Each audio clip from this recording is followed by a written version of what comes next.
10th class बेटा, आज आपकी जो वर्कशीट आई है वो भारत में राष्ट्रवाद जो वर्कशीट आपकी चली रही है, लेसन जो चल रहा है उसके रिवीजन वर्कशीट है। तो आज की जो टॉपिक है आपका वो है एक तो असहयोग आंदोलन, है ना। तो असहयोग आंदोलन तो हमने लास्ट उसमें भी डिस्कस किया था कि अंग्रेज़ों का सहयोग ना करना, क्यों जो प्रोलेक्ट एक्ट पास हुआ था तो गांधी जी ने खिलाफत आंदोलन के साथ मिलकर ये आंदोलन स्टार्ट किया था। और इसमें उन्होंने क्या कहा था कि किसी भी तरह से हम अंग्रेज़ों का सहयोग नहीं करेंगे, यानी हम विदेशी कपड़ों का बहिष्कार करेंगे, हम उनका सामान नहीं खरीदेंगे, हम उन्हें टैक्स पे नहीं करेंगे, ठीक है। क्योंकि हम जानते हैं अंग्रेज़ यहाँ पर किस लिए आए थे, प्रॉफिट के उससे आए थे, काम की तलाश में आए थे।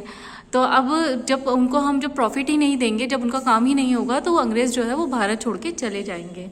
उसके बाद आपका जो नेक्स्ट है, क्योंकि असहयोग आंदोलन तो हमने लास्ट वीडियो में भी डिस्कस किया था, जो हमारा नेक्स्ट टॉपिक है इस पे क्वेश्चन इंपॉर्टेंट है और ये एग्जाम में भी पूछा गया था लास्ट ईयर कि बागानों में काम करने वाले लोगों की महात्मा गांधी के विचार एवं स्वराज को लेकर अपना अवधारणा थी।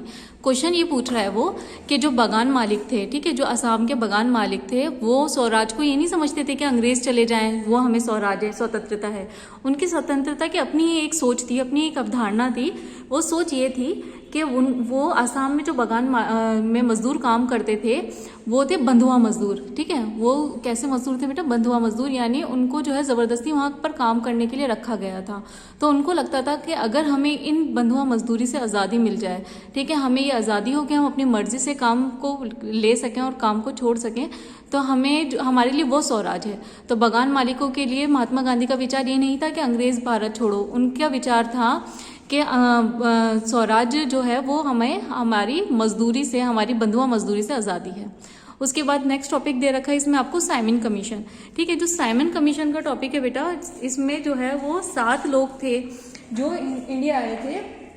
और क्यों आए थे वो इंडिया? क्योंकि उनको जो इंडिया में इतना ज़्यादा आंदोलन चल रहे थे, तो इसलिए उसमें वो आए थे कि इंडिया में जो है वो एक तरह का कानून बना सकें, इंडिया के लिए कॉन्स्टिट्यूशन बना सकें।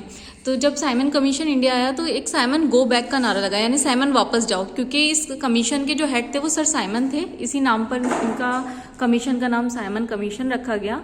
तो साइमन गो बैक का नारा दिया, क्योंकि साइमन, इस कमीशन में जितने भी लोग थे बेटा वो सब जो थे वो ब्रिटिशिस थे। साइमन कमीशन में जितने भी लोग थे वो सारे लोग कैसे थे? ब्रिटिशिस थे, यानी इसमें इंडियंस नहीं थे। तो हमारे हिंदुस्तानियों का ये कहना था कि जब इसमें इंडियन शामिल ही नहीं है तो उनको इंडियंस की प्रॉब्लम्स के बारे में कैसे पता चलेगा। तो इसलिए उन्होंने साइमन कमीशन गो बैक का नारा लगाया था।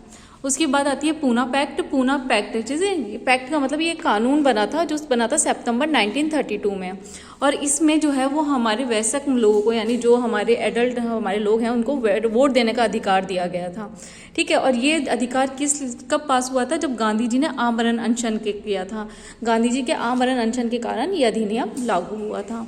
उसके बाद नमक का कानून, ये भी हमने लास्ट वीडियो में डिस्कस किया था कि गांधी जी ने अंग्रेज़ों को जो एक लेटर लिखा था जिसमें 11 मांगे रखी थी, उसमें से उन्होंने 11 मांगों में एक मांग थी कि नमक पर जो कानून लगाया गया है, नमक पर जो कर लगाया गया है, टैक्स लगाया गया है, नमक के ऊपर क्या लगाया गया था? टैक्स। जो नमक पर टैक्स लगाया गया वो हटाया जाए। लेकिन अंग्रेज़ों ने ये मानने से इनकार कर दिया, तो गांधी जी ने साबरमती आश्रम से दांडी तक पैदल जाकर नमक का कानून तोड़ा था। क्योंकि नमक एक ऐसी बेसिक चीज़ है जो सभी के लिए इस्तेमाल में आती है।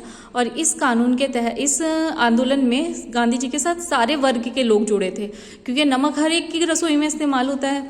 तो इस आंदोलन, इस मुद्दे को लेने का मतलब गांधी जी का यही था कि नमक को अगर मैं लूँगा तो इसमें अमीर, गरीब, छोटा बड़ा हर तबका मेरे साथ जुड़ के इस आंदोलन में अंग्रेज़ों के खिलाफ वो करेगा, ठीक है। तो आपकी ये वर्कशीट जो आपकी आई हुई है इसकी भारत में राष्ट्रवाद की, तो इसकी मेन क्वेश्चन इंपॉर्टेंट है। तो ये क्वेश्चन सब बच्चे अपनी कॉपी में कंप्लीट करें।